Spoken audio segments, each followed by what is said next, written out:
নমস্কার, পাহাড় তিস্তার রান্নাঘরে আপনাদের সবাইকে স্বাগত। এই শুনছো, তুমি যে বললে চপ খাবে, তো কিসের চপ বানাবো বলো কিছু। হ্যাঁ হ্যাঁ, নিশ্চয়ই। আজকে তাহলে চিকেন চপ বানাও। লাঞ্চেই তো চিকেন খেলে গো, আবার এখন সেই চিকেন। এক কাজ করি না, তুমি সেদিন যে সিমলা মির্চগুলো এনেছিলে ওগুলো তো ফ্রিজে পড়েই আছে, ওগুলোর চপ বানাই। তাহলে চিকেনের পুর ভরা শিমলা লঙ্কার চপ বানাও, যেটা খুব সুন্দর হয় তোমার হাতে। একদম ঠিক বলেছো, তাহলে ওটাই বানিয়ে ফেলি বলো, দুজনের ইচ্ছাটাই পূরণ হবে আর অনেকদিন বানানোও হয় না। চলো তাহলে বানিয়ে ফেলি তাদের। প্রথমে আমরা চিকেনটাকে সেদ্ধ করে নেব। জন্য একটা পাত্রে জল নিয়ে সেটাকে একটু গরম করে নেব। তারপরে জলটা সামান্য গরম হলে বোনলেস চিকেনের টুকরোটা জলের মধ্যে দিয়ে দেব, আর তখনই একটু নুন দিয়ে দেব।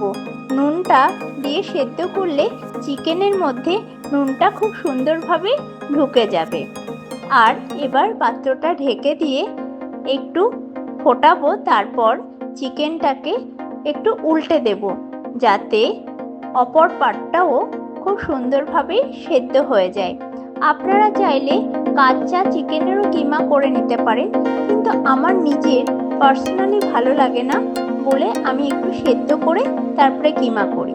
এই লঙ্কাগুলো কিন্তু ভীষণ টাটকা গো। তবে দেখতে হবে তো কে নিয়ে এসেছে লঙ্কাগুলো। আমি যার কাছ থেকে লঙ্কা নিয়ে এসেছি, এটা তার বাড়ির গাছের লঙ্কা।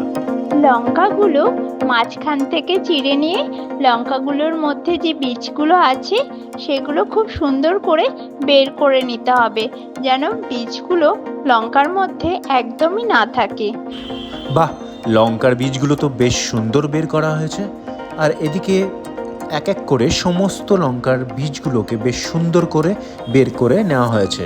আর এদিকে চিকেনটাও সিদ্ধ হয়ে এলো। হ্যাঁ গো, চিকেনটা সেদ্ধ হয়ে গেছে। এবার চিকেনটাকে তুলে নিলাম।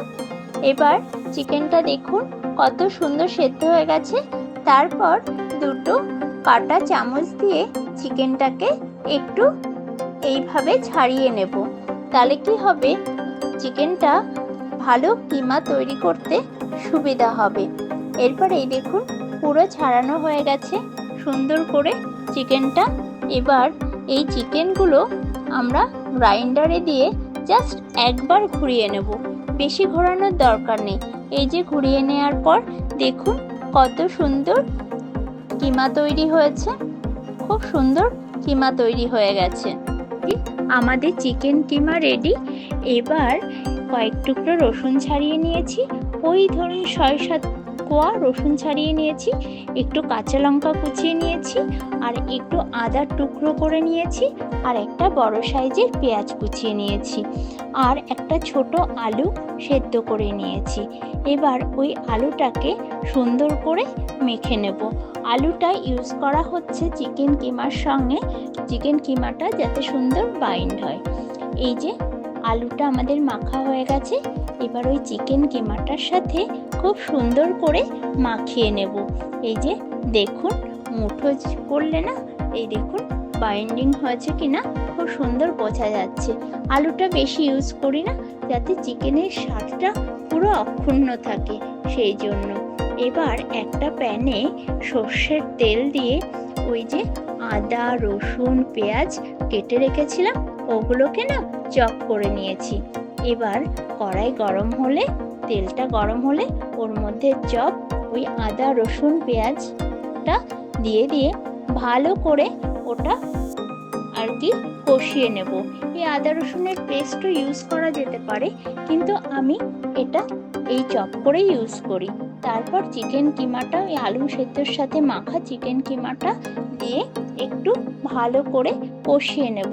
এর মধ্যে না অন্য কোনো মশলা দেব না, কারণ বেশি মশলা দিলে না এইটা যে পুর ভরবো আমরা আমরা এখানে বেশি মশলা ইউজ করব না, কারণ এই যে লঙ্কার মধ্যে যেটা পুর ভরবো যাতে চিকেনের স্বাদটা আর লঙ্কার স্বাদটা আমরা প্রপারলি বুঝতে পারি, এই জন্য স্বাদটা যাতে কোনো কিছু বেশি মশলার জন্য চাপা না পড়ে যায়, সেই জন্য আমরা বেশি একদম ইউজ করব না। আর একটু হলুদ দিয়ে এই যে আমরা কষিয়ে নিয়েছিলাম, তারপর একটু ধনে পাতা ছড়িয়ে দিয়েছি।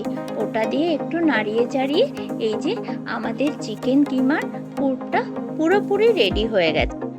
বাহ, চিকেনের পুরটা তো দেখেই খেতে ইচ্ছে করছে। এরপর চিকেন স্টকের মধ্যে বেসন, হলুদ আর আদা রসুনের পেস্ট দিয়ে ভালো করে মিক্সড করে একটু ঘন ব্যাটার করে নিলাম। লবণ দিলে না এটার মধ্যে? না গো, ওই যে চিকেনটা সেদ্ধর সময় আমি নুন দিয়েছিলাম না, তাই চিকেন স্টকের মধ্যে অলরেডি নুন তো আছেই, সেই জন্য আর লবণ দিলাম না। এরপর ব্যাটারটা একটু রেস্টে রেখে দেব। এই শুনছো, একটু আমাকে লঙ্কাগুলোর মধ্যে পুর ভরতে একটু হেল্প করো না, তাহলে একটু তাড়াতাড়ি হয়ে যাবে। হ্যাঁ, অবশ্যই করছি, চলো পুরটা ভরি। এরপর ওই যে লঙ্কাগুলো চিড়ে রেখেছিলাম, ওর মধ্যে চিকেনের পুরটা একটু বেশি করে ভরে দেব। আর পুরো ভরা হয়ে গেলে ওই পুরটা একটু আঙুল দিয়ে চেপে দেব, যাতে লঙ্কার মধ্যে ওই পুরটা সেট হয়ে যায়। তারপর একটা টুথপিক দিয়ে একটু কাত করে ওই লঙ্কাটা আটকে দেব, যাতে লঙ্কাটার মধ্যে থেকে পুরটা বেরিয়ে না আসে। এইভাবে আমরা এক এক করে সমস্ত লঙ্কাগুলোতে পুর ভরে রেডি করে নিলাম। পর রেস্টে রাখা ব্যাটারের মধ্যে 1 চিমটে খাবার সোডা দিয়ে খুব ভালো করে মিক্সড করে নিয়েছি। এটা না ভিডিও করতে ভুলে গেছি। তারপর একটা লোহার কড়াই নিয়ে তার মধ্যে রিফাইন অয়েল দিয়ে অয়েলটা গরম হলে ওই যে চিকেনের পুর ভরা লঙ্কাগুলো ওই ব্যাটারে ভালো করে কোট করে গরম তেলের মধ্যে ছেড়ে দেব। এই যে দেখুন, একটার পর একটা লঙ্কা ব্যাটারে কোট করে এই যে তেলের মধ্যে ছাড়ছি। এবার খুব সিমে ধীরে ধীরে এই লঙ্কাগুলো ভেজে নেব। এতে কি হবে, লঙ্কাগুলো ভালো সেদ্ধ হবে, আর উপরে যে বেসনের কোটটা রয়েছে এটাও ভীষণ ক্রিস্পি হবে। আমি না যে কোনো ভাজাভুজি বা চপ করতে এই লোহার কড়াই ইউজ করি। এটাতে খুব ভালো ভাজাভুজি এবং চপগুলো খুব ভালো হয়। তারপর এইভাবে ধীরে ধীরে ওলট পালট করে সুন্দর করে ভেজে নেব লাল লাল করে। এই যে দেখুন, আমাদের চিকেনের পুর ভরা লঙ্কার চপ রেডি হয়ে গেছে। এবার ওটা একটি সার্ভিং প্লেটে তুলে নেব আর সার্ভ করব টমেটো সস আর গ্রিন সসের সঙ্গে। এটা ভীষণ ভালো হয় খেতে, আপনারা অবশ্যই একবার ট্রাই করে দেখবেন। এই নাও দেখো কেমন হয়েছে চিকেনের পুর ভরা লঙ্কার চপ। আহা, দারুণ হয়েছে এই বৃষ্টিমুখর সন্ধ্যায়, আর হাতে গরম গরম চিকেনের এই পুর ভরা লঙ্কার চপ, বৃষ্টির রিমঝিম শব্দ আর চপের মচমচে স্বাদ, মনটা যেন ভরে গেল আজ। সত্যি অসাধারণ হয়েছে। রেসিপিটি ভালো লাগলে অবশ্যই চ্যানেলটিকে সাবস্ক্রাইব করে পাশে থাকা বেল আইকনটি প্রেস করে নোটিফিকেশন অল করে দেন, যাতে পরবর্তী রেসিপিগুলো আপনারা পান। সবাই ভালো থাকুন, সুস্থ থাকুন, ধন্যবাদ।